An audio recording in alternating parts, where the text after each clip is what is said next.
अस्सलाम वालेकुम नाज़रीन, ख़ुसूसी प्रोग्राम मुबाहिसा में आप सभी का इस्तक़बाल है। मैं हूँ आपका मेज़बान सैयद बाखिर।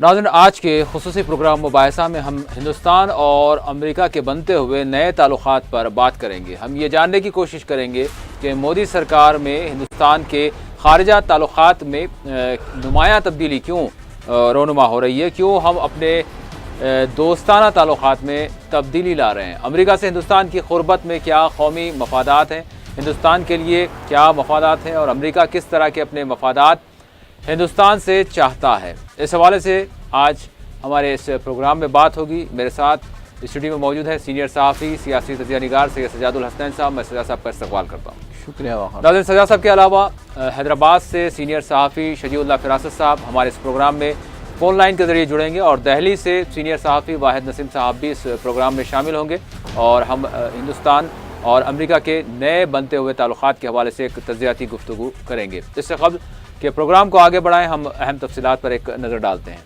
हिंदुस्तान और अमेरिका ने एक अहम मुआहदे पर दस्तखत किए हैं। ये मुआहदा एक दूसरे की फ़ौजी तनसीबात और साजो सामान के इस्तेमाल से मुताल्लिक़ है। ये मुआहदा दोनों मुल्कों को एक दूसरे के ठिकानों पर फ़ौजी साजो सामान की मरम्मत, फराहमी और ईंधन भरने का रास्ता खोल देगा। अमरीकी वज़ीर दिफ़ा एश्टन कार्टर हिंदुस्तान के दौरे पर हैं। इस मुआहदे का ऐलान वज़ीर दिफ़ा मनोहर पारिकर से मुलाकात के बाद जारी एक मुश्तरका बयान में किया गया। एश्टन कार्टर का कहना था कि इससे दोनों मुल्कों की फ़ौज के लिए एक दूसरे के साथ मिलकर काम करना आसान हो जाएगा, लेकिन ये हमेशा दोनों की रजामंदी से ही होगा।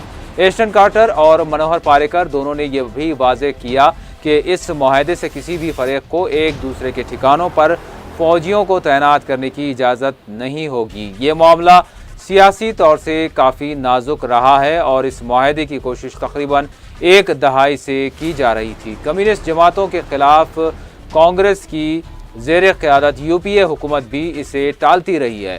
ख़दशात है कि इस मुआहदे से हिंदुस्तान अपनी गैर वाबस्ता पॉलिसी से हट जाएगा।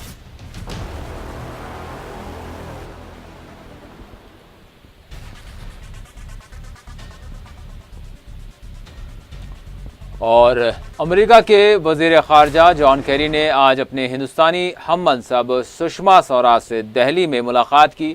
दोनों वज़राए ख़ारजा के दरमियान बाहमी ताल्लुक़ात के फ़रोग़ के साथ साथ ख़ित्ते की सूरत हाल पर भी तबादला ख़याल किया गया।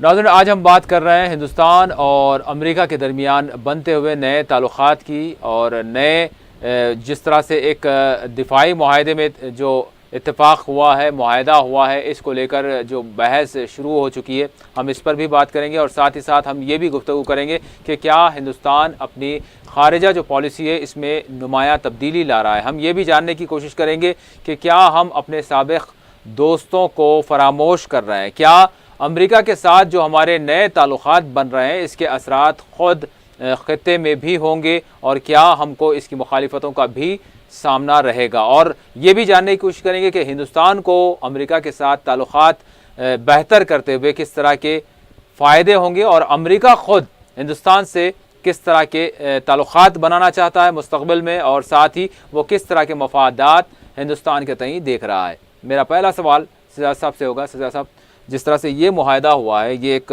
तवील वक्त से इस मुआहदे के लिए जो है एक माहौल साजगार करने की कोशिश की जा रही थी बिलखुसूस अमेरिका की जानिब से, लेकिन हिंदुस्तान इसको टालता रहा था। इस मरतबा मुआहदा हो चुका है, दिफाई मुआहदा, तो क्या इसके फ़ायदे हिंदुस्तान को होंगे अगर हम हिंदुस्तान की तरफ से अपने कौमी मफादात का जायज़ा लें? देखिए, इस मुआहदे को तारीख़ साज़ कहा जा रहा है और हिंदुस्तानी जो दिफाई माहिरीन हैं उनका यह मानना है कि आज़ादी के बाद से आज तक अमेरिका और हिंदुस्तान के ताल्लुक़ात इतने वालेहाना, इतने पुरजोश नहीं थे और इतने गर्मजोशाना नहीं थे जितने कि अब दिख रहे हैं। एक तारीख़ साज़ मुआहदा हुआ है 10 साल से, जैसा कि अभी आपने कहा कि 10 साल से इस मुआहदे के लिए कोशिशें होती रही हैं। अमेरिका की बड़ी कोशिश रही है कि वो यहाँ पे अपने फ़ौजी बेसिस कायम करे, वो अपने यहाँ पे फ़ौजी अड्डे कायम करे। उसकी बड़ी कोशिश रही है कि उसकी फ़ौजी सरगर्मियाँ यहाँ पे हो। आपको याद होगा कि राजीव गांधी के दौर में जब इराक़ पे जंग मुसल्लत की गई थी जी। जब तो उस वक्त भी अमेरिका ने हिंदुस्तान से इस बात की इजाज़त मांगी थी कि उसके तैयारों को यहाँ पे फ्यूलिंग का मौका फराहम किया जाए उसके जंगी तैयारों को, लेकिन हिंदुस्तान ने इनकार कर दिया था। ये जो है गैर वाबस्ता, जो अभी आपने कहा कि गैर वाबस्ता पॉलिसी जो हिंदुस्तान की थी, गैर वाबस्तगी, हम किसी की जंग में हम उलझेंगे नहीं, किसी के मामलात में हम उलझेंगे नहीं, हमारी पॉलिसियाँ अपने वादे होंगी। हमारी देखिए आज तक तारीख, हिंदुस्तान की आज़ादी की तारीख से लेकर आज तक हिंदुस्तान की जो खारजा पॉलिसी थी वो रूस के साथ थी जी। हिंदुस्तान ने अपनी खारजा पॉलिसी को बड़ा ही मुस्तहकम किया हुआ था और आज हिंदुस्तान की पॉलिसी एकलख तब्दील हो गई है। अब हम अमेरिका की तरफ जो है रुख करके बैठ गए हैं। अब हमने अमेरिका से ताल्लुकात बढ़ा लिए हैं, हमने अमेरिका से दोस्ती कर ली है, हत्ता कि हमने अमेरिका को अपने दिफाई अड्डे इस्तेमाल करने की भी इजाज़त दे दी है। अब हमारी हवाई पट्टियाँ अमेरिका के जहाज़ इस्तेमाल करेंगे, हमारी आबी हुदूद अमेरिका के जो है फौज बहरिया के जहाज़ इस्तेमाल करेंगे। तो ये जो एक नया रुझान पैदा हुआ है, इस रुझान से अमेरिका तो ये कह रहा है, जॉन केरी ने कहा जी। जैसा कि नई दिल्ली में उन्होंने वज़ीर दिफा से मुलाकात के दौरान जो माहदे की जो तकमील हुई थी उस मौके पे उन्होंने कहा कि दुनिया की दो अजीम जमहूरियाँ एक नए दौर में दाखिल हो रही हैं। हमारे लिए बड़ी खुशी की बात है कि हम अब अमेरिका के बहुत करीब अब अमेरिका के बहुत करीब हो गए हैं। अमेरिका ने भी ये इतराफ़ किया कि हम पहली बार हिंदुस्तान के इतने करीब हुए हैं जितने के माजी में नहीं थे। तो अब यहाँ सबसे बड़ा सवाल होता है कि इस एग्रीमेंट से, इन माहदों से अमेरिका के साथ दिफाई इश्तराक करने से हिंदुस्तान का क्या फ़ायदा होगा। ये सबसे बड़ा सवाल अब यहाँ पैदा होगा। देखिए अमेरिका के तो अपने मफादात हैं बिल्कुल अब तक। अब सवाल ये है कि आपने कहा कि इससे फ़ायदा क्या होगा। सवाल ये है कि हम अपने पड़ोसी को देख लें, पाकिस्तान को। आज़ादी के बाद हिंदुस्तान ने रूस के साथ अपने ताल्लुकात मजबूत किए थे जी, जिसका नतीजा ये है कि हिंदुस्तान आज एक ताकतवर मैशियत की शक्ल में जो है मौजूद है और हमारी जमहूरियत भी बहुत मुस्तहकम है। बिल्कुल पाकिस्तान ने अमेरिका के साथ दोस्ती निभाई थी जी, जिसका नतीजा ना तो पाकिस्तान की मैशियत मजबूत है और ना ही वहाँ जमहूरियत ऐसी है जैसी होनी चाहिए। कई बार सदर राज का दौर देख चुका है पाकिस्तान। आप देख सकते हैं पाकिस्तान को तारीख उठा के देखिए, 70 साल तारीख सन 47 के बाद से लेके आज तक। तो अब आज पाकिस्तान कहाँ खड़ा है, हिंदुस्तान कहाँ खड़ा है। तो अब हम अपना किबला बदल के आखिर क्या हासिल करना चाहते हैं, ये सवाल यहाँ पैदा हो रहा है और ये सवाल आगे भी उठाया जाता रहेगा। नाज़रीन, इस वक्त हमारे साथ शजीउल्लाह फिरासत साहब सीनियर सहाफ़ी हैं, हैदराबाद से हमारे साथ फ़ोन लाइन पर जुड़ रहे हैं। अस्सलाम वालेकुम। वालेकुम सलाम। फिरासत साहब, आज हम बात कर रहे हैं अमेरिका और हिंदुस्तान के जो नए ताल्लुकात बन रहे हैं इस हवाले से। यकीनन एक मुआहदा हुआ है, बड़ा अहम मुआहदा है, इस पर भी गुफ्तगू हम करेंगे। मैं पहला सवाल आपसे ये करना चाहूँगा कि क्या हम अपनी जो खारिजा पॉलिसी है उसको वाक़अतन तब्दील कर रहे हैं? देखिए ये ताल्लुकात नए नहीं है। मैं समझता हूँ कि यानी अमेरिका के मफादात खास तौर पर और बिलुमुम दुनिया के जो मुल्कों के ताल्लुकात होते हैं वो मफादात पर टिके होते हैं और बिलखुसूस माशी मफादात पर टिके होते हैं। जब से यानी देखिए दुनिया यानी कोल्ड वॉर के दौरान दो खुदबी दुनिया थी, दो बड़ी ताकतें थी और उस वक्त यानी आप को मालूम है कि अमेरिका और पाकिस्तान एक ब्लॉक में थे और हिंदुस्तान और यूएसएसआर एक ब्लॉक में थे। लेकिन हिंदुस्तान ने ये जब महसूस किया 1991 में सोवियत यूनियन का शिकस्त करने के बाद उसने महसूस किया कि यानी दुनिया एक खुद भी हो गई, यूनिपोलर हो गई और ताल्लुकात में बेहतरी का सिलसिला शुरू हुआ था। और चूंकि हिंदुस्तान एक दुनिया की सबसे बड़ी जमहूरियत है और अमेरिका दुनिया की सबसे पुरानी जमहूरियत है और इन दोनों के दरमियान कई कदरें मुश्तरक भी हैं और ख़ास तौर पर माशी मफादात मिलते हैं। और हिंदुस्तान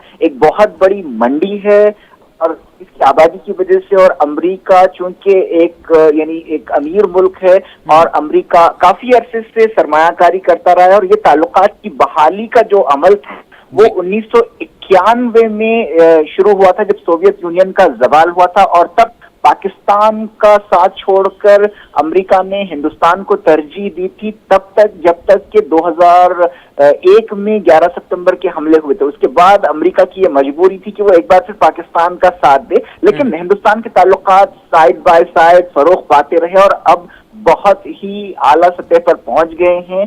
और जाहिर है कि जब मौशी सरगर्मियां बढ़ेंगी तो अवाम के दरमियान ताल्लुकात भी बढ़ेंगे, बिजनेस होगा और अवाम का फायदा ही इस हवाले से। और मैं समझता हूँ कि ये ताल्लुकात दुरुस्त सम्त में जा रहे हैं और इन ताल्लुकात की बेहतरी का जो सबसे उरूज हुआ था वो मनमोहन सिंह और जॉर्ज बुश के दौर में हुआ था, जब न्यूक्लियर डील भी हुई थी और तब से ये सिलसिला चल रहा है। मैं समझता हूँ कि इसके सिवा दोनों मुल्कों के दरमियान जो ताल्लुकात बढ़ रहे हैं, इसके सिवा कोई दूसरा ऑप्शन भी नहीं है और ये ठीक है बात।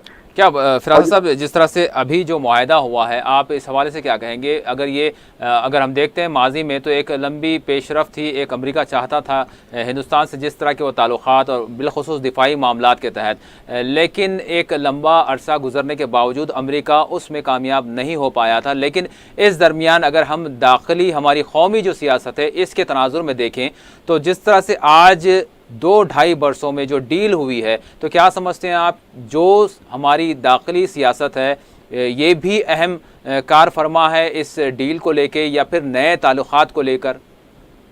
आप न्यूक्लियर डील की बात कर रहे हैं? नहीं, मैं मुआहदात हो रहे हैं या फिर अमेरिका के साथ जो ताल्लुकात में ज़बरदस्त पेशरफ्त हुई है। अगर हम यूँ कहें कि ये 2-2.5 साल में काफ़ी पेशरफ्त हुई है, जो 10 सालों में ना हुआ वो 2.5 सालों में ज़रूर हुआ है, वो नज़र आ रहा है। देखिए, अब जो मनोहर पारिकर ने जो मुआहदा किया है उसकी रूह से हिंदुस्तान के असास से यानी जो फौजी अड्डे हैं और बहरी अड्डे हैं वगैरह, यानी उनका इस्तेमाल का अमेरिका को हक हासिल हो जाएगा। और हिंदुस्तान की जो मौजूदा सियासत है उसके एतबार से देखिए, यानी बीजेपी हो या असल अपोजिशन कांग्रेस हो, इन दोनों का किबला अमेरिका है और अमेरिका के साथ ताल्लुकात पर आवाज उठाने वाली और अगर कोई मोतरज हो सकते हैं तो वो कम्युनिस्ट पार्टियां हैं। और फिलहाल जो मसावत है हिंदुस्तानी सियासत की, उसमें कम्युनिस्ट पार्टियां इस कदर ताकतवर नहीं है कि वो इन बढ़ते हुए ताल्लुकात को रोकें। और जहां तक अमेरिका के यानी बढ़ते हुए यानी रसाई उसकी जो होने वाली है हमारे फौजी अड्डों तक, ये तो हो गई है। और अमेरिका एक ऐसी ताकत है जो यानी उसकी आमतौर पर कैरेट एंड स्टिक पॉलिसी होती है, यानी वो डरा धमका कर या तरगीबात के जरिए अपने मफादात हासिल करता है। उसने पाकिस्तान के साथ किया है, हिंदुस्तान के साथ किया है और दुनिया के बेशतर मुल्कों के साथ उसका ऐसा ही रवैया है।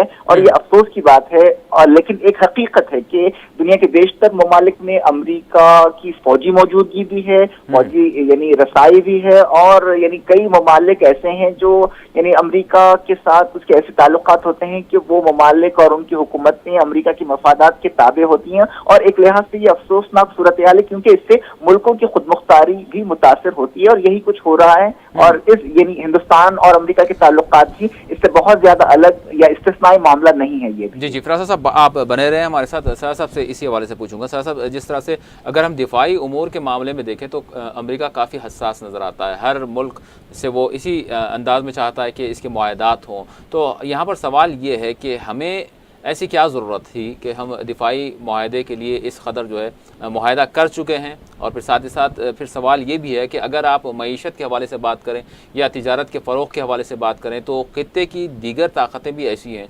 जिनसे आप इस तरह के ताल्लुकात को फ़रोग़ दे सकते हैं, इस्तेहकाम बख्श सकते हैं। लेकिन आप अमेरिका के साथ ताल्लुकात को मजबूत बना रहे हैं और दिफाई मुआहदात कर रहे हैं। देखिए, सबसे अहम बात यह है कि हिंदुस्तान में इन ताल्लुकात को एक नई जहद कब दी जा रही है? मोदी के दौर में दी जा रही है, बीजेपी की सरकार में दी जा रही है जी। इससे पहले भी जॉर्ज बुश आए थे हिंदुस्तान, इससे पहले बिल क्लिंटन भी आए थे हिंदुस्तान जी। लेकिन उनके हिंदुस्तान दौरे में इसी माहदे को उनका फोकस यही था कि हिंदुस्तान से किसी ना किसी तरीके से दिफाई डील हो जाए, लेकिन पेशरफ नहीं हो पाई थी। लेकिन जब मोदी वज़ीर आज़म बने और उन्होंने ओबामा को हिंदुस्तान आने की दावत दी और यौम जमहूरिया की तकरीब का मेहमान खुसूसी बनाया, तो उस वक्त हिंदुस्तान ने भी नहीं सोचा था कि इसका फ़ायदा अमेरिका उठाया जाएगा। और आज देखिए यही पेशरफ कितनी तेज़ी से ओबामा को आए 2 साल भी नहीं हुए कि आज ये डील अपने जो है हतमी शक्ल में सामने आ गई है। तो इससे ये अंदाज़ा होता है कि अमेरिका से कहीं ज़्यादा हिंदुस्तान जो है अमेरिका की तरफ दौड़ लगाने की कोशिश में है। और इसकी जहाँ तक मेरा ख्याल है नज़रियात भी जो है बड़े अहम हैं। बीजेपी के जो नज़रियात हैं वो नज़रियात जिस डगर पे जा रहे हैं जी, वो डगर अमेरिका ही का रुख करती है। चाहे हम अमेरिका, देखिए बात यही है कि चाहे हम इसराइल की बात करें चाहे हम अमेरिका की बात करें, नज़रियात तो वही हैं। तो अब इसमें फ़ायदा हिंदुस्तान का क्या होगा? देखिए कहा यह जा रहा है हिंदुस्तान में अभी जो हम देख रहे हैं कि सुबह से जब से माहिदा हुआ है तब से जो तबसरे हो रहे हैं, इसमें साफ साफ बड़े ही पुरजोश अंदाज में ये कहा जा रहा है कि हम अपने विमान वहाँ पे उतारेंगे, अमेरिका की हवाई पट्टियों का हम इस्तेमाल करेंगे, हमारे जो है तैयारे वहाँ पे उतरेंगे, हमारे लड़ाकू तैयारे अमेरिका का सरजमीन को इस्तेमाल करेंगे। लेकिन इसका हमें क्या फ़ायदा है?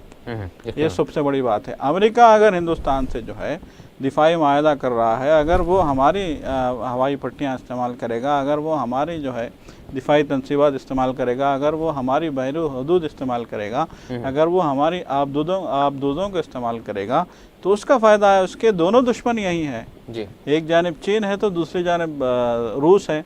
चीन से भी अमेरिका को खतरा लाहक है, रूस से भी अमेरिका को खतरा लाहक है। जो दुनिया जो दो कुतबी निज़ाम रूस USSR से रूस बनने के बाद एक कुतबी हो गया था, आज फिर से वो दो कुतबी होने जा रहा है। आप देख रहे हैं, हम देख रहे हैं कि सीरिया में जब रूस ने मुदाखलत की तो अमेरिका बेबस होकर रह गया। बशार अल असद को तो वो एक पल में हटा देता। आपने भी देखा, हमने भी देखा कि खबरें आ रही थी कि एक हफ्ते की बात रह गई है।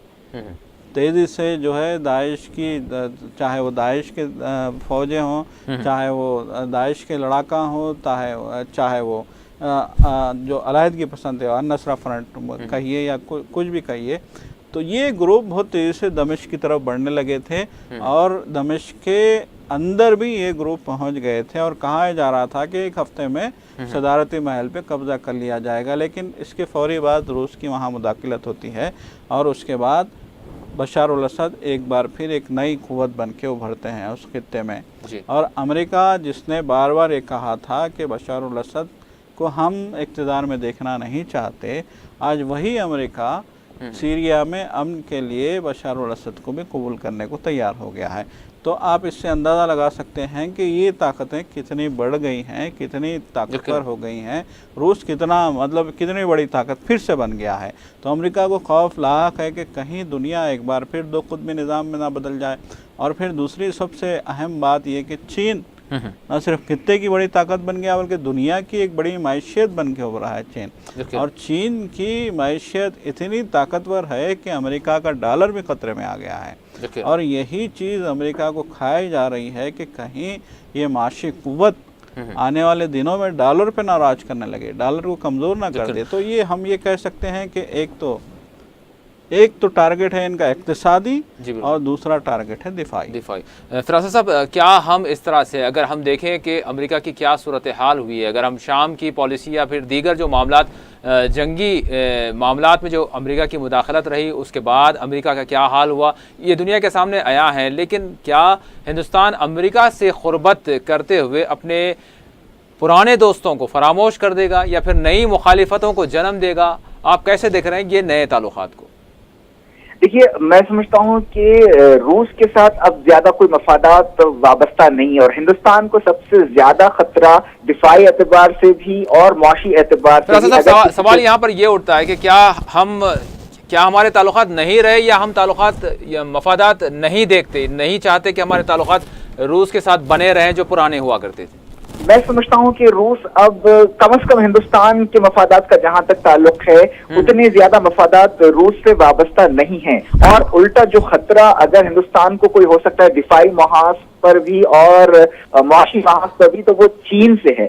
और मैं समझता हूँ कि इसी पस मंजर में हिंदुस्तान अमेरिका के साथ ताल्लुकात बढ़ा रहा है। और एक बहुत दिलचस्प सूरत खास खित्ते में डेवलप हो रही है इन दिनों, वो ये है कि चीन पाकिस्तान का जो गवादर पोर्ट है उसे फरोग दे रहा है, कई बिलियन डॉलर पर लगा रहा है और एक पाकिस्तान चीन इक़्तिसादी राहदारी बनाई जा रही है। और इसके तोड़ के लिए हिंदुस्तान ने ईरान के साथ एक मुआहिदा किया है और वहां पर मोदी ने हाल ही में दौरा किया था और वहां पर चाबहार बंदरगाह को बनाया जा रहा है और ये दोनों बंदरगाहें गवादर और चाबहार एक दूसरे के करीब वाक़ हैं और मुआशी मफादात टकराने वाले हैं इन दोनों की, और हालांकि और दोनों का बहुत कुछ दांव पर लगा हुआ है। यही वजह है कि आजकल हिंदुस्तान अफगानिस्तान में काफी असर रसूख बढ़ा रहा है और कई अफगानिस्तान के प्रोजेक्ट्स में हिंदुस्तान का रोल है। अफगानिस्तान की हुकूमत इन दिनों पाकिस्तान से काफी दूर हो गई है और ये एक बड़ी दिलचस्प है, यानी एक बहुत दिलचस्प खेल खेला जाने वाला है वहां पर कि एक तरफ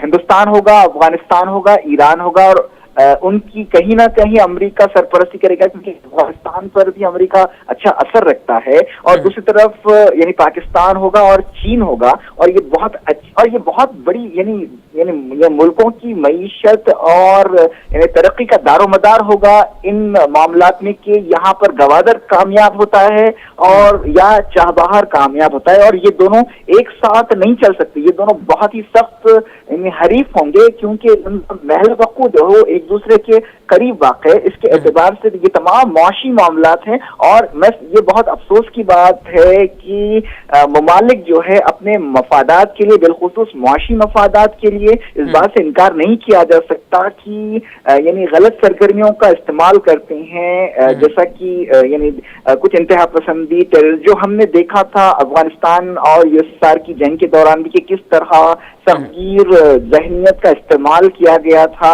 और हाल ही में हमारे मुल्क के वजीर दिफा ने कहा था कि जो काम यानी किराए के तत्वों से हो सकता है उसके लिए हम फौज क्यों इस्तेमाल करें। कहने का मतलब यह है कि ये तमाम मुआशी खेल हैं और इन खेलों में, इन मफादात के टकराव में यानी गलत सरगर्मियों का इस्तेमाल होता है। और हाल ही में जो बलूचिस्तान के मामला उठाए जा रहे हैं, ये मैं वसी जो खेल चल रहा है गवादर और चाबहार का, मैं उसी तनाजुर में इन हालात को देख रहा हूँ और अमेरिका खित्ते में एक मजबूत नजर रखा हुआ है और उसे अपने मफादात की फिक्र लाहक है और यकीनन वो अपने मफादात की हिफाजत करेगा। और इन हालात में अमेरिका और हिंदुस्तान के ताल्लुकात मजबूत हो रहे हैं और आगे भी होते रहेंगे। जी फरासत साहब, आखिरी सवाल करूंगा मैं आपसे। मैं ये जानना चाहूँगा कि यकीनन रूस भी किसी का दोस्त है और चीन भी किसी का दोस्त है, इनकी दोस्ती के क्या असरात हैं ये दुनिया जानती है, लेकिन अमेरिका जिस किसी का दोस्त रहा है उस मुल्क का कुछ वक्फे में या कुछ अरसे में क्या हाल रहा, क्या हश्र हुआ, ये सभी जानते हैं। तो इस एतबार से हिंदुस्तान की दोस्ती अमेरिका से क्या रंग ला सकती है? हम किस तरह से देखें इसको? क्या हम वाक़तन ये दोस्ती हमारे लिए समरावर रहेगी? नहीं, ये निशानदेही तो आपने बहुत अच्छी की है कि यानी हुए तुम दोस्त जिनके दुश्मन उसका आसमां क्यों हो, ये मामला है और ऐसा हुआ है। आप पाकिस्तान का हशर देख लें, पाकिस्तान एक मजबूत इत्तेहादी था यानी अमेरिका का, और पाकिस्तान की मदद से ही उसने यूएसएसआर को शिकस्त दी जो कोल्ड वॉर की आखिरी जंग थी अफगानिस्तान में। और इसके अलावा सद्दाम हुसैन थे जिन्हें यानी अमेरिका ने ईरान से लड़ाया था और ऐसे मामलात हुए हैं कि बाद में सद्दाम हुसैन का क्या हश्र हुआ। लेकिन मैं समझता हूँ कि सूरत हाल वैसी नहीं है। अब ज्यादातर जो है यानी मौशी मफादात को पेश नजर रखा जा रहा है और मैं समझता हूँ कि दो वजूहात की बिना पर, एक तो हिंदुस्तान की जो बड़ी मंडी है उसकी आबादी के एतबार से उस वजह से, और जो हिंदुस्तान में सलाहियतें स्पेशली जो IT सेक्टर और उससे मुताल्लिक़ शोबों में जो हिंदुस्तान की सलाहियतें हैं उससे इस्तिफादे के एतबार से, और सबसे बड़ी बात हिंदुस्तान की जो ताकत है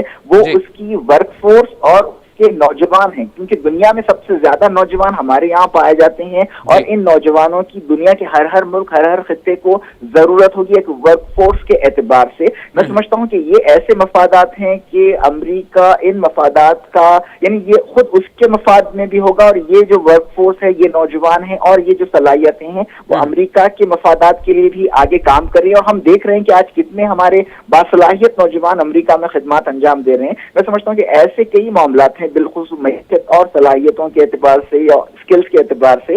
तो एक तो ये कि इन मामलात की वजह से हिंदुस्तान और अमेरिका के दरमियान वैसा मामला नहीं होना चाहिए जिसका अंदेशा का आपने इजहार किया है। और दूसरी बात कि मैं एक हिंदुस्तानी की हैसियत से मैं भी नहीं चाहूंगा कि यानी मैं अच्छी उम्मीद रखना चाहूंगा कि ऐसा कुछ ना हो, और यानी मुआशी तरक्की हिंदुस्तान की भी हो और दूसरे ममालिक की भी हो। दुनिया में इन पॉलिसियों के नतीजे में जो मुआशी मफादात के जो टकराव होते हैं, इनके मामले में दुनिया में और खासतौर पर हमारे पड़ोस में यानी उसका अमन मुतासिर ना हो, इस तरह की मैं उम्मीद रखना चाहूँगा। जी जी, बहुत बहुत शुक्रिया फरासत साहब, आपने वक्त दिया।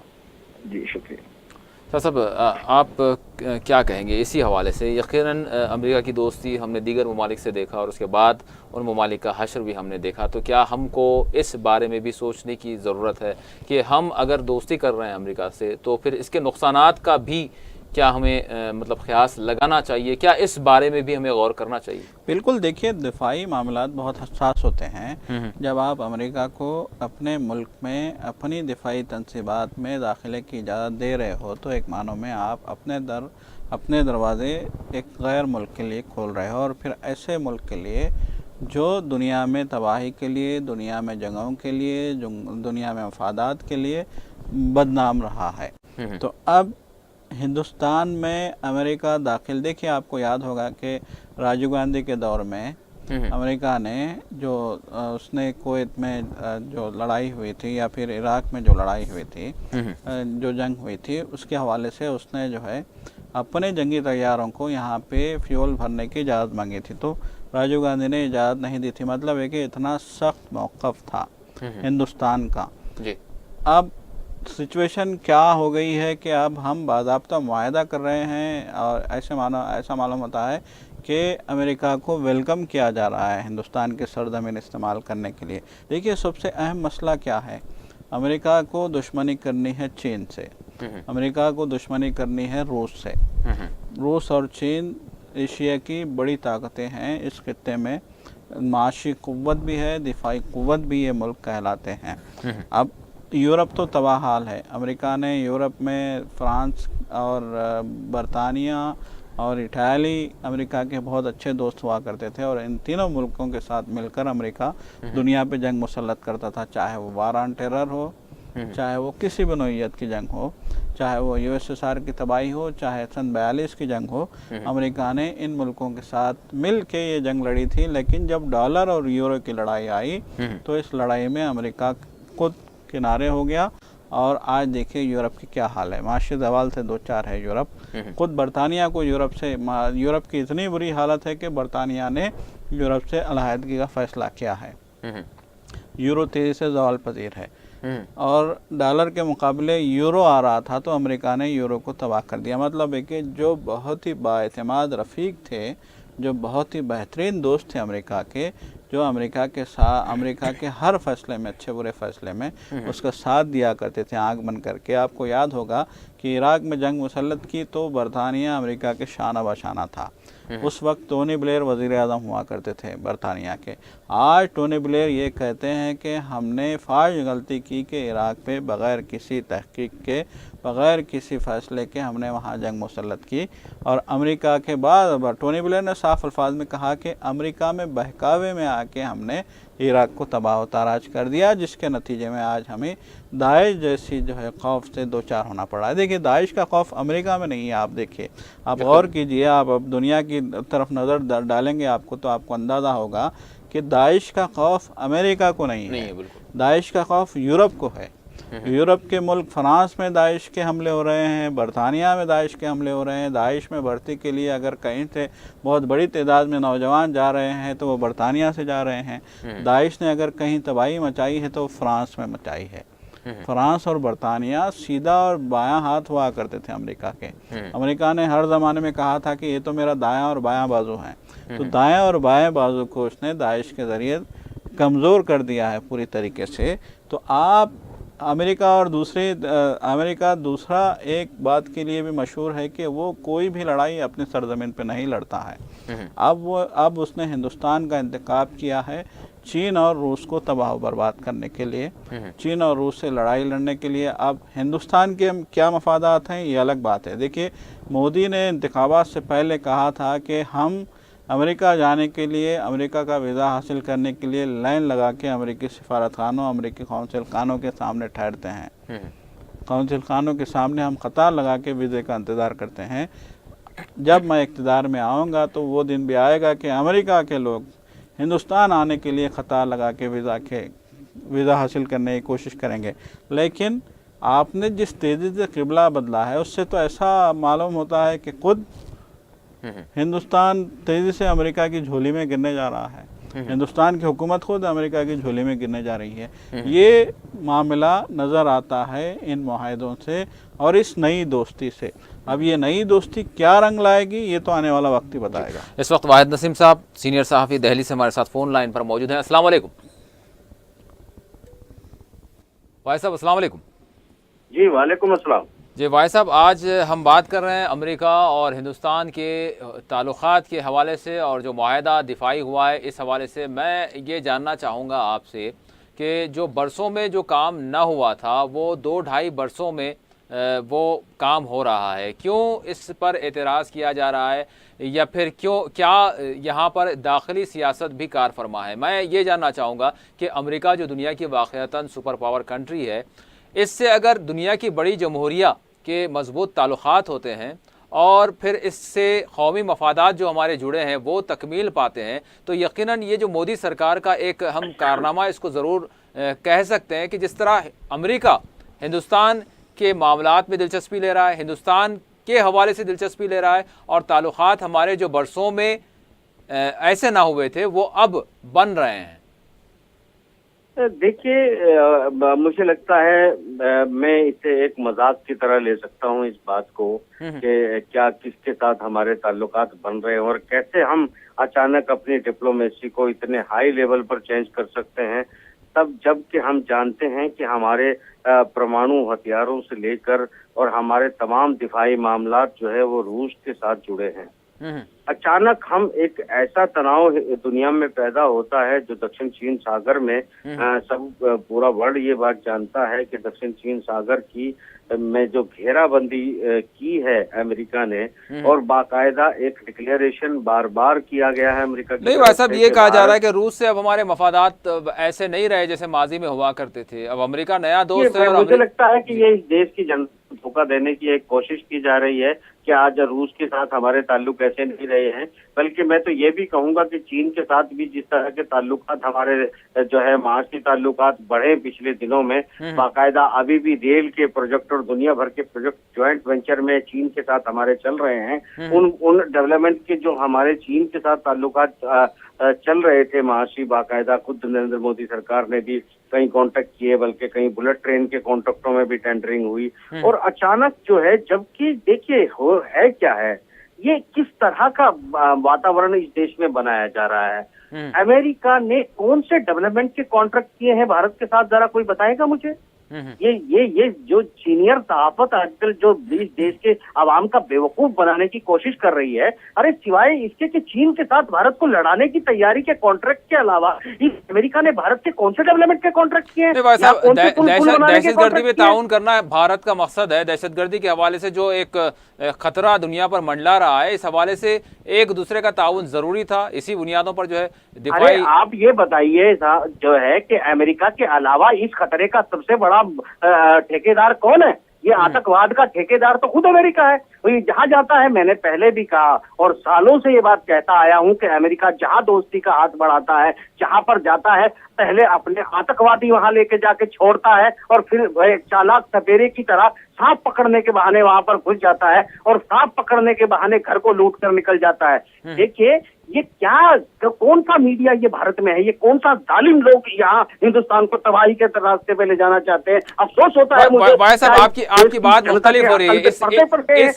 एक आदमी झूठ बोल रहा है, भाई साहब आपकी बात यहाँ पर मुख्तलिफ समर्थन दे रही है। मैं सबूत देना चाहूंगा इन झूठे जो देश को खतरे में डालना चाहते हैं उन लोगों के लिए बड़ा शफाक शब्दों में यहाँ ये कहना चाहता हूँ कि ये जो कहते हैं कि दिफाई एक्सचेंज के लिए आप कमांडो और आप जो जहाजों के एग्रीमेंट पे इतना इतराने की जरूरत कहाँ से आ गई? अरे अगर ये इतिहास आप उठाएंगे तो यही कॉन्ट्रैक्ट इसने जो है इराक के साथ किया था, यही कॉन्ट्रैक्ट सीरिया के साथ किया था, यही कॉन्ट्रैक्ट जो है तुर्की के साथ किया था। इन सबको तबाह करने के बाद जो है यही कॉन्ट्रैक्ट इसने सऊदिया के साथ किया, यही कॉन्ट्रैक्ट अफगानिस्तान के साथ किया, फिर वहां उतार कर लोगों को बर्बाद किया। यही कॉन्ट्रैक्ट देखिए जिस तरह से सुर्खियां चल रही हैं, जिस तरह से इस कमाल को वाजे करके बताया जा रहा है कि अब भारत के विमान मोदी सरकार के दौर में अमेरिका के अड्डों पर उतरेंगे, ये तो कमाल की बात है ना।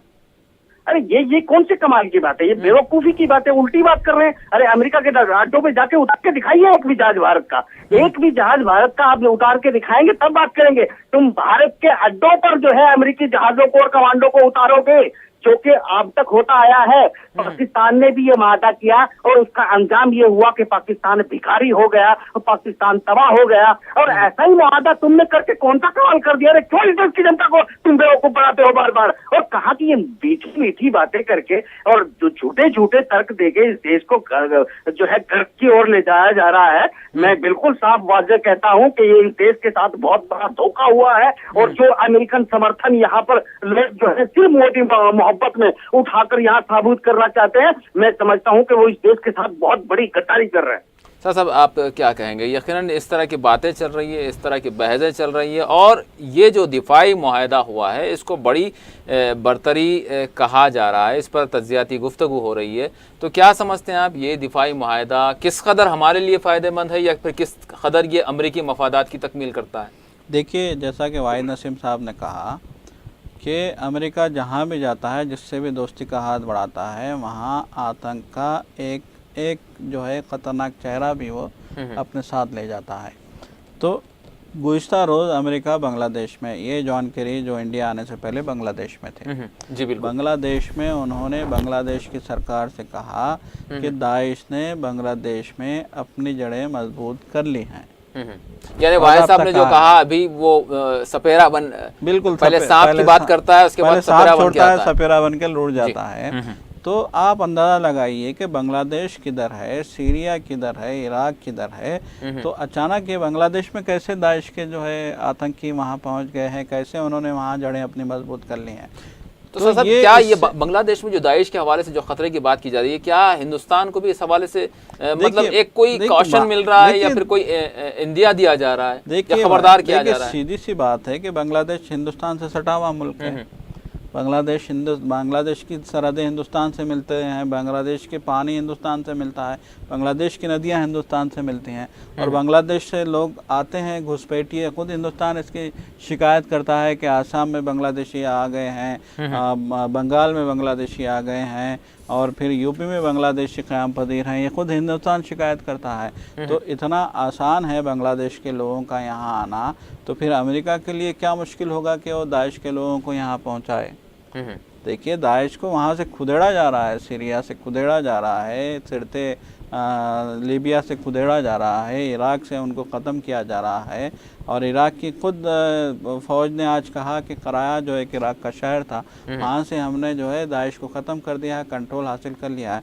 जिस दाइश के हवाले से ओबामा ने कहा था कि इसको ख़त्म करने में हमें 10 साल लगेंगे, उस दाइश को आपने वहाँ से तो ख़त्म कर दिया, लेकिन अब ये कहेंगे आप, देखिए आने वाले दिनों में ज़रूर ये कहा जाएगा कि दाइश ने बांग्लादेश में अपने नए अड्डे कायम कर लिए हैं। और फिर उसके बाद खुदा ना खास्ता अगर हिंदुस्तान में इस नौइयत के हमले होंगे, इस नौइयत की सिचुएशन यहाँ पे पैदा होगी, तो फिर ये तो आने वाले वक्त में ये हिंदुस्तान के लिए बुरी बात होगी। और जिस तरह की हुकूमत यहाँ चल रही है और हुकूमत ने इन 2.5 सालों में जिस तरह की अदम रवादारी का माहौल पैदा किया हुआ है, जिस तरीके से ये हुकूमत जो है मुसलमानों के हवाले से एक अजीब सा रुख इख्तियार किए हुए है, उसके बाद तो यहाँ पे इस नौइयत की कार्रवाइयाँ अंजाम देना, इस नौइयत की साजिश रचना और यहाँ एक ऐसी बिसात बिछाना अमेरिका के लिए ज़्यादा मुश्किल नहीं होगा। भाई साहब, आप इस हवाले से क्या कहेंगे? ये जो दिफाई मुआहदा हुआ है, इसको लेकर बहुत सी बातें हो रही हैं, लेकिन जहाँ तक मोदी सरकार ने जो अपना काम करना था, जो कुछ उन्होंने किया है, यकीनन अमेरिका से जो है क़ुर्बतें बड़ी है इन 2.5 वर्षों में हम देखते हैं। लेकिन यहाँ पर अपोजिशन की जो बात की जाए तो अपोजिशन बिलखुसूस कांग्रेस की अगर मैं बात करूं तो कांग्रेस की जो पॉलिसी थी रूस को लेकर और फिर अमेरिका को लेकर, तो क्यों अपोजिशन इस मामले पर बात नहीं कर रही जिस तरह से, जिस अंदाज में करना चाहिए था? क्योंकि ये कौमी मफाद की बात है। जिस तरह से हम अमेरिका से बेदरेग आगे बढ़ रहे हैं, उससे जो दोस्ती कर रहे हैं और जो दिफाई मामला जो मुआहदा हुआ है, इसके क्या नुकसानात हो सकते हैं, इस पर जिस तरह से मुल्क में बात होनी चाहिए शायद नहीं हो रही। देखिए, मैं यहाँ पर एक बात बहुत ही वाज़ेह तौर पर करना चाहूंगा जिसे आपको भी और आवाम को भी समझने की जरूरत है। बहरहाल यही काम जो है मनमोहन सिंह सरकार, सोनिया सरकार, कांग्रेस यही काम करना चाहती थी जो नरेंद्र मोदी ने किया है।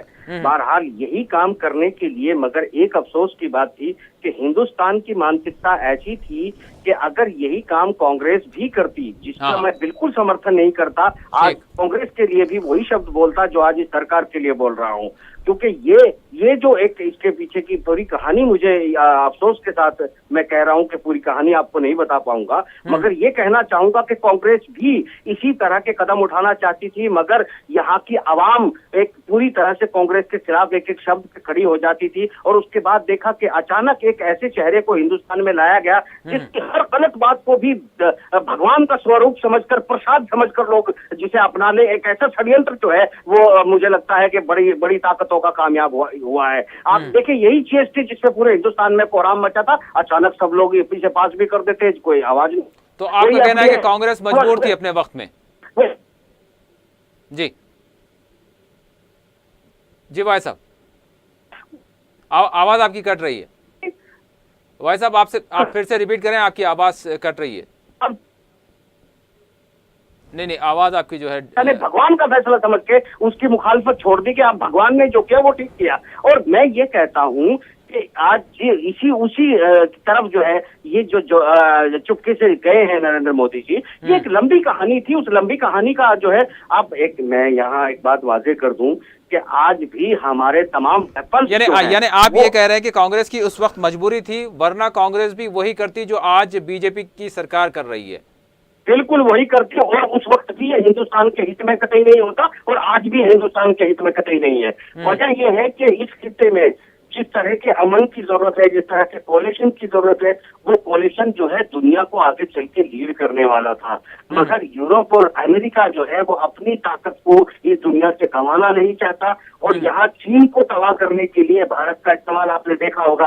अगर नाज़रीन मेरी बात सुन रहे हैं तो मेरे पेज पर जाए, 5 साल पहले, 7 साल पहले इस तमाम षड्यंत्र को कैसे कैसे एग्जीक्यूट अमेरिका करेगा और भारत को कैसा मोहरा बनाकर बर्बादी की तरफ लेके जाएगा, ये मैं 5-7 साल पहले भी लिख चुका हूँ। आज भी मेरा ब्लॉग जाकर लोग पढ़ेंगे तो इसका बाकायदा इस षड्यंत्र के बारे में, अगर एक एक कदम पर वो जो षड्यंत्र जो मुझे पता था और वो यहाँ तक आना था, अगर मेरे उतने बड़े लेख लिखे हुए सकते हुए हैं, तो इस देश के आवाम को वार्निंग के साथ कहता हूँ कि आज जो मैं कह रहा हूँ तुम्हारी तबाही तय है। ये इतना आसान काम नहीं होगा जितना आसान तुम समझ रहे हो। जी सर साहब, क्या कहेंगे आप? क्या जो अगर हम इस तनाजुर को, इस बात को अगर इस पस मंज़र में देखते हैं तो हिंदुस्तान के जो पड़ोसी ममालिक हैं, बिलखुसूस अगर हम चीन के हवाले से बात करें तो चीन से हमारे वो ताल्लुक़ात नहीं है जिस तरह से होने चाहिए थे। यकीनन हम बेहतर ताल्लुक़ात की बात करते हैं, लेकिन कहीं ना कहीं ढके छुपे अंदाज में चीन और हिंदुस्तान ज़रूर एक दूसरे के मुखालिफ हैं।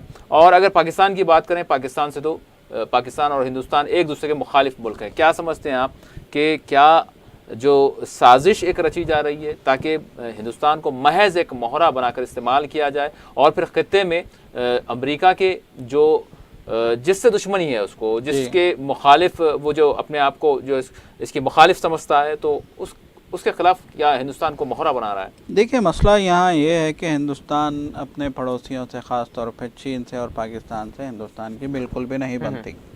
और हिंदुस्तान की चीन से एक लड़ाई भी हो चुकी है, पाकिस्तान से तो 3 जंगें हो चुकी हैं, और खित्ते में दोनों मुल्क जो है हिंदुस्तान के मफादात पे हमले करते रहे हैं माजी में भी। और आज तो चीन एक बहुत बड़ी माशी ताकत बन गया है। 2000 से पहले या 90 से पहले या 80 से पहले चीन बड़ी ताकत नहीं था, लेकिन 80 के बाद उसने अपनी जो है माशी जो स्ट्रेटजी तब्दील की, उसने अपने मसनूआत को बढ़ावा दिया और उसने आज सारी दुनिया के मंडी पे, सारी दुनिया के मार्केट पे कब्जा किया हुआ है। इस बात से इनकार नहीं किया जा सकता कि हिंदुस्तान और चीन की आबादी दुनिया की आधी आबादी के बराबर है। इतने बड़े ये मुल्क हैं, इतनी बड़ी आबादी के हामिल हैं और एक मानों में ये बहुत बड़ी मंडियां हैं। अब यहाँ चीन से हिंदुस्तान की नहीं बनती, इसका फ़ायदा अमेरिका ने उठाया। अब हिंदुस्तान के साथ मसला ये हो गया कि हिंदुस्तान का हमेशा से जो है खारजा पॉलिसी में यूएसएसआर से इसका इश्तिराक था, हिंदुस्तान का यूएसएसआर से दोस्ती थी। 47 की आज़ादी के बाद जब अंग्रेज़ हिंदुस्तान से चले गए, हिंदुस्तान को तबाह व ताराज करके जब अंग्रेज़ों ने हिंदुस्तान को जो है आज़ादी दे दी, तो उस वक्त हिंदुस्तान के जो लीडर थे महात्मा गांधी, नेहरू और जो है मौलाना अबुल कलाम आज़ाद, डॉक्टर अंबेडकर, इन लोगों का इखलास, ये मुखलिस लीडर थे, ये मुल्क के तई मुखलिस थे, ये मुल्क को जो है तरक्की की राह पे ले जाना चाहते थे। बड़ी जद्दोजहद के बाद, बड़ी कोशिशों के बाद, बड़ी कुर्बानियों के बाद इस मुल्क को आज़ादी मिली थी। ये मुल्क एक आज़ाद मुल्क की हैसियत से जो है वजूद में आया था। तो उनकी बड़ी मतलब अरमान थे, उनका बड़ा जोश था और साथ ही साथ इखलास भी था इन लीडरों का।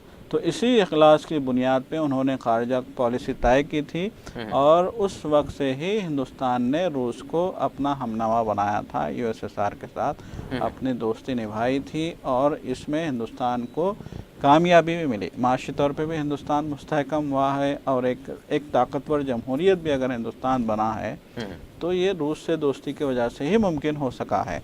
अब यहाँ मसला ये हो गया कि सरहदी तनाज़ात की वजह से हिंदुस्तान का चीन से झगड़ा हो गया और आज ये झगड़ा अपनी इंतहा को पहुंचा हुआ है।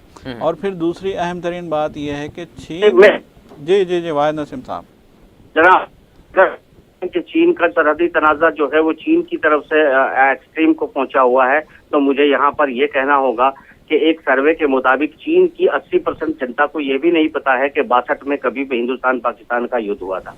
एक सर्वे के बाकायदा एक रिकॉर्ड है कि 80% आवाम चीन की ये नहीं जानती कि कभी हिंदुस्तान और चीन के बीच लड़ाई भी हुई थी।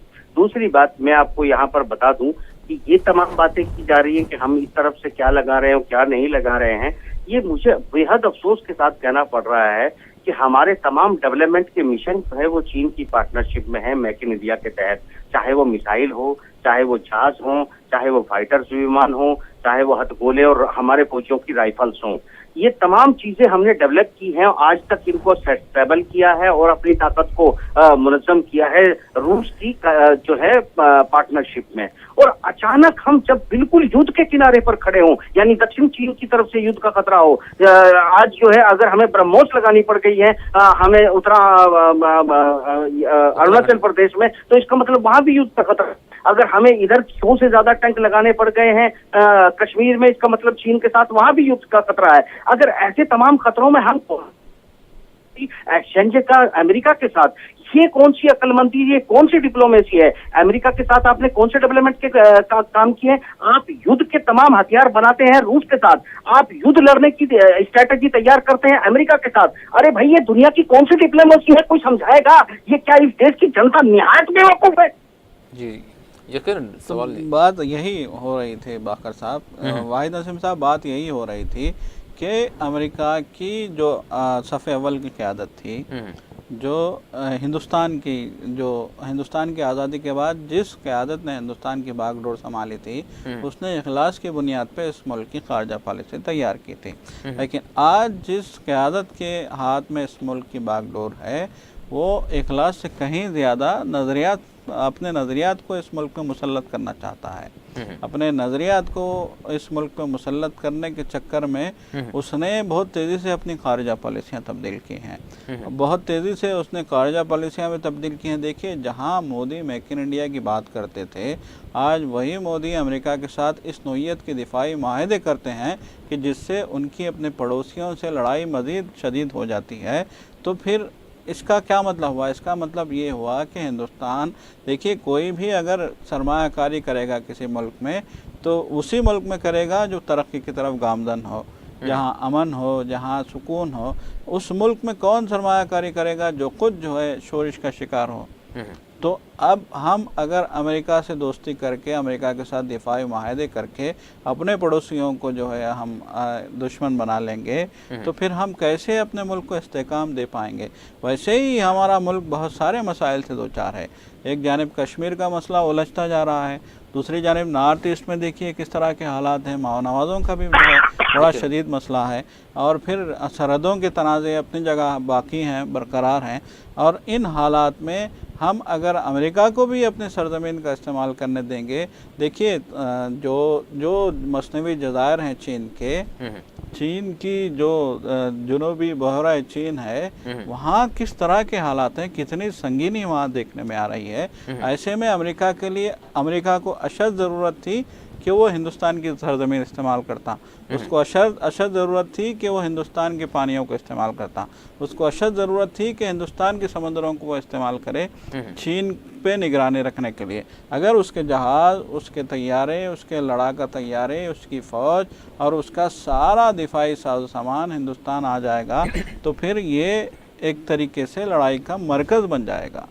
तो लड़ाई का जब हिंदुस्तान मरकज़ बनेगा तो इसकी तरक्की कहाँ जाएगी? यकीन यहाँ पर यही सवाल है। वाहिद साहब, आपसे आखिरी 2 मिनट में पैगाम चाहूँगा। ये जो नए ताल्लुक़ात बने हैं, यकीनन हमने इस पर गुफ्तगू की, तज्ज़ियाती नज़र डाली और मुख्तलिफ़ नुकात ते नज़र इसमें जो है शामिल हुए। आपसे मैं ये जानना चाहूँगा कि ये जो रिश्ता अभी बना है, अनक़रीब आप इसको किस तरह से देख रहे हैं? किस नहज पर जाकर रुकेगा, कैसे देखते हैं आप? देखिए, मैं इसको पूरी तरह से बहुत पहले से देखता आया हूँ, और ये जो मेरा आकलन कैलकुलेशन था उसके तनिक भी इधर उधर नहीं जा रहा है।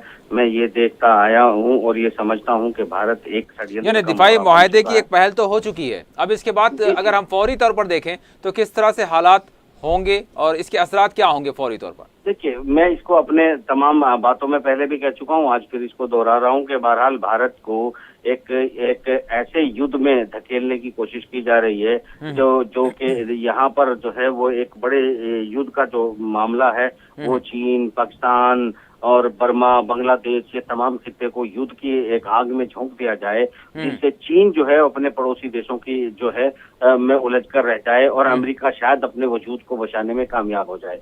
तो मुझे ऐसा लगता है कि ये तमाम समझौते सिर्फ उस तरफ इशारा करते हैं कि हम एक अमेरिका की जो एक षड्यंत्र था, हम उसमें फंसकर उसके मंसूबों को कामयाब करने की कोशिश कर रहे हैं, जबकि भारत का इस वक्त किसी भी युद्ध में शामिल होना वो भारत के हित में नहीं है। जबकि ऐलान जो हो रहे हैं चारों तरफ से, चाहे वो दक्षिण चीन सागर में हमारे बेड़े हों या फिर हमारे ब्रह्मोस हों या हमारे तमाम जो हथियार जो लगाए जा रहे हैं, और हमारे मीडिया की तरफ से जिस तरह से एक टेरर चीन की तरफ से दिखाया जा रहा है, मुझे लगता है कि तमाम चीजें एक ही तरफ इशारा करती है कि हम बहुत जल्द जो है वो चीन के साथ उलझ जाएंगे, और ऐसे में उलझना नाम पाकिस्तान का होगा और उलझ चीन के साथ जाएंगे। यही मकसद शायद अमेरिका का है, और अमेरिका के इस मकसद को कामयाब करने के लिए भारतीयों के हित का फैसला लेना मुझे लगता है कि इस देश के साथ एक अच्छी वफादारी नहीं होगी। और मैं ये समझता हूँ कि ये जो फैसला, ये जो मुआहदा हुआ है, निश्चित रूप से इससे चीन भी पूरी तरह से भड़का हुआ है, और चीन की जो बयानात आए हैं वो भारत के इस तरह के बयान आए हैं कि